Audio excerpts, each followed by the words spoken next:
ಬಂಧುಗಳೇ, ಭಗವದ್ಗೀತೆಯ ಅಮೃತವನ್ನು ಎಲ್ಲರಿಗೂ ತಲುಪಿಸುವ ಒಂದು ಸಣ್ಣ ಪ್ರಯತ್ನ ನನ್ನದು.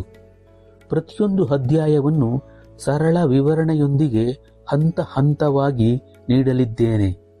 ಈ ಪುಣ್ಯ ಕಾರ್ಯಕ್ಕೆ ನಿಮ್ಮೆಲ್ಲರ ಸಹಕಾರವಿರಲಿ. ಓಂ ಶ್ರೀ ಪರಮಾತ್ಮನೇ ನಮಃ. ಅತಃ ಪ್ರಥಮೋಧ್ಯಾಯಃ ಅರ್ಜುನ ವಿಷಾದಯೋಗಃ. ಧೃತರಾಷ್ಟ್ರಹುವಾಚ ಧರ್ಮಕ್ಷೇತ್ರೇ ಕುರುಕ್ಷೇತ್ರೇ ಸಮವೇತಾಯುಯುತ್ಸವಃ ಮಾಮಾಕಃ ಪಾಂಡವೈಶ್ಚವ ಹಿಮಕುರ್ವತ ಸಂಜಯ. ಧರ್ಮಭೂಮಿಯಾದ ಕುರುಕ್ಷೇತ್ರದಲ್ಲಿ ಯುದ್ಧ ಮಾಡುವ ಆಸೆಯಿಂದ ಸೇರಿರುವ ನನ್ನ ಮಕ್ಕಳು ಮತ್ತು ಪಾಂಡವರ ಮಕ್ಕಳು, ಓ ಸಂಜಯ, ಏನು ಮಾಡುತ್ತಿದ್ದಾರೆ? ಕುರುಕ್ಷೇತ್ರ ಇದು ಬರೀ ಮಣ್ಣಿನ ಕಣವಲ್ಲ, ಇದು ಇತಿಹಾಸದ ಅತಿ ದೊಡ್ಡ ಧರ್ಮಯುದ್ಧಕ್ಕೆ ನಾಂದಿ ಹಾಡಿದ ಮಹಾಭೂಮಿ. ಕಣ್ಣು ಹಾಯಿಸಿದಷ್ಟು ದೂರ ಕೇವಲ ಸೈನ್ಯದ ಸಾಗರ. ಒಂದು ಕಡೆ ಅಧರ್ಮದ ನೆರಳಲ್ಲಿ ಬೆಳೆದ 100 ಜನ ಕೌರವರು, ಇನ್ನೊಂದು ಕಡೆ ಸತ್ಯದ ಹಾದಿಯಲ್ಲಿ ನಿಂತು ನ್ಯಾಯಕ್ಕಾಗಿ ಹಂಬಲಿಸುತ್ತಿರುವ 5 ಪಾಂಡವರು. ಆಕಾಶವನ್ನೇ ಮುಟ್ಟುವಂತೆ ಹಾರಾಡುತ್ತಿರುವ ಧ್ವಜಗಳು, ಕೆರಳಿದ ಆನೆಗಳ ಗರ್ಜನೆ, ಕುದುರೆಗಳ ಕೆನೆತ. ಇಡೀ ವಾತಾವರಣದಲ್ಲಿ ಸಾವಿನ ವಾಸನೆ ಬಡಿಯುತ್ತಿದೆ. ಯುದ್ಧದ ಮುನ್ಸೂಚನೆ ಹೇಗಿದೆ ಗೊತ್ತಾ? ಎದುರಾಳಿಯ ಎದೆಯನ್ನು ಸೀಳುವ ಮುನ್ನ ಮನಸ್ಸಿನ ಹೊಳಗೆ ನಡೆದ ಸಂಘರ್ಷವಿದು. ರಣಭೂಮಿಯ ಆರ್ಭಟದಿಂದ ದೂರವಿರುವ ಹಸ್ತಿನಾಪುರದ ಅರಮನೆಯಲ್ಲಿ ನಿಶಬ್ದ ಆವರಿಸಿದೆ. ಕಣ್ಣುಗಳಿದ್ದು ಅಂಧರಾದವರು ಕೆಲವರಾದರೆ, ಕಣ್ಣಿಲ್ಲದಿದ್ದರೂ ಮಗನ ವ್ಯಾಮೋಹದಲ್ಲಿ ಕುರುಡಾದ ರಾಜ ಧೃತರಾಷ್ಟ್ರ ಅಲ್ಲಿ ಕುಳಿತಿದ್ದಾನೆ. ಅವನಿಗೆ ದಿವ್ಯ ದೃಷ್ಟಿಯ ಸಂಜಯನೇ ಈಗ ಕಣ್ಣು. ಧೃತರಾಷ್ಟ್ರ ಸಂಜಯನಿಗೆ ಕೇಳುತ್ತಾರೆ, ಸಂಜಯ, ಧರ್ಮಕ್ಷೇತ್ರವಾದ ಆ ಕುರುಕ್ಷೇತ್ರದಲ್ಲಿ ಯುದ್ಧದ ದಾಹದಿಂದ ಮುಖಾಮುಖಿಯಾಗಿ ನಿಂತಿರುವ ನನ್ನ ಮಕ್ಕಳು ಕೌರವರು ಮತ್ತು ಪಾಂಡವ ಪುತ್ರರು ಈಗ ಏನು ಮಾಡುತ್ತಿದ್ದಾರೆ? ಅವರ ಮನಸ್ಸಿನಲ್ಲಿ ಏನಿದೆ? ಸಂಜಯ, ಸತ್ಯವನ್ನೇ ಹೇಳು. ಸಂಜಯ ಹೇಳುತ್ತಾನೆ, ಮಹಾರಾಜರೇ, ಯುದ್ಧ ಶುರುವಾಗಿದೆ. ನಿಮ್ಮ ಪುತ್ರ ದುರ್ಯೋಧನ ಪಾಂಡವರ ಸೈನ್ಯದ ಆ ಭೀಕರ ವ್ಯೂಹವನ್ನು ನೋಡಿ ಕ್ಷಣಕಾಲ ಬೆಚ್ಚಿ ಬಿದ್ದಿದ್ದಾನೆ. ಅವನಿಗೀಗ ಭಯದ ದರ್ಶನವಾಗುತ್ತಿದೆ. ನೋಡಿ, ಅವನು ಗಡಬಡಿಸುತ್ತಾ ತನ್ನ ಗುರು ದ್ರೋಣಾಚಾರ್ಯರ ಬಳಿಗೆ ಓಡುತ್ತಿದ್ದಾನೆ. ದುರ್ಯೋಧನ ತಾನು ಅಜೇಯನೆಂದು ತೋರಿಸಿಕೊಳ್ಳಲು ಹವಣಿಸುತ್ತಿದ್ದಾನೆ. ಆದರೆ ಪಾಂಡವ ಸೈನ್ಯದಲ್ಲಿ ನಿಂತಿರುವ ಭೀಮ, ಅರ್ಜುನರ ಮುಖದ ಮೇಲಿರುವ ಶಾಂತಿ ಅವನ ನಿದ್ದೆಗೆಡಿಸಿದೆ.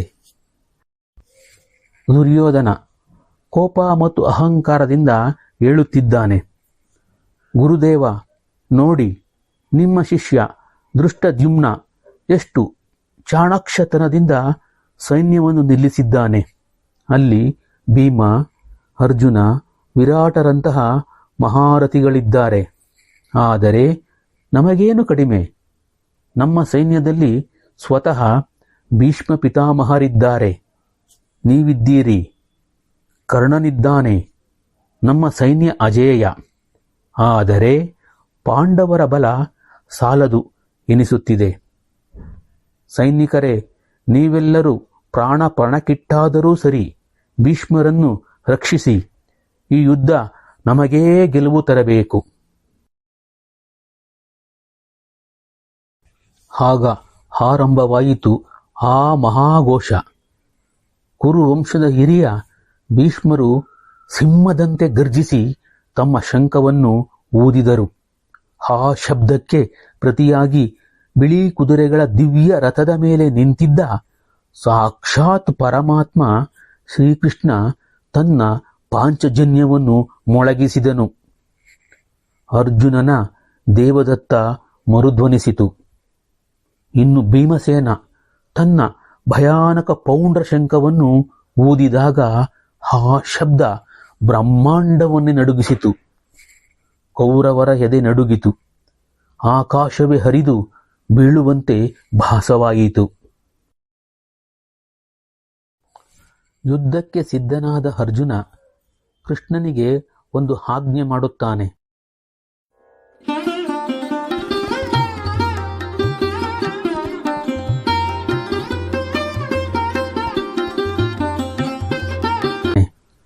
ರಥ ಎರಡೂ ಸೈನ್ಯಗಳ ಮಧ್ಯಕ್ಕೆ ಬರುತ್ತದೆ. ಅಲ್ಲಿ ಅರ್ಜುನ ಕಂಡದ್ದು ಶತ್ರುಗಳನ್ನಲ್ಲ, ಬದಲಾಗಿ ತನ್ನ ಬಾಲ್ಯವನ್ನು ಕಂಡನು. ಅರ್ಜುನ ದೈನ್ಯವಾಗಿ ಕಣ್ಣೀರು ಹಾಕುತ್ತ, ಕೃಷ್ಣ, ಇದೇನು ಶಿಕ್ಷೆ? ಎದುರಿಗೆ ಇರುವವರು ನನ್ನವರೇ ಅಲ್ಲವೇ?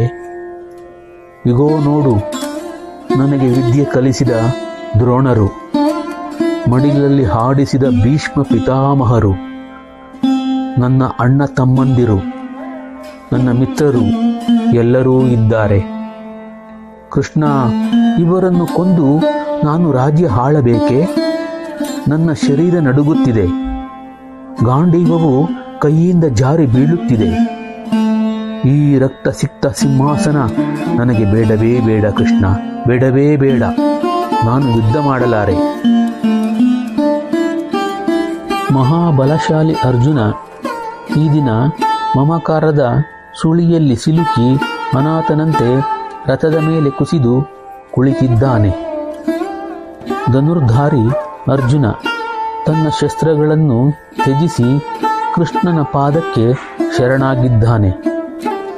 ಇದೇ ಕ್ಷಣ ಇಡೀ ಮಾನವ ಕುಲಕ್ಕೆ ಜ್ಞಾನದ ದಾರಿಯನ್ನು ತೋರಿಸುವ ಭಗವದ್ಗೀತೆಯ ಉದಯಕ್ಕೆ ಕಾರಣವಾಯಿತು.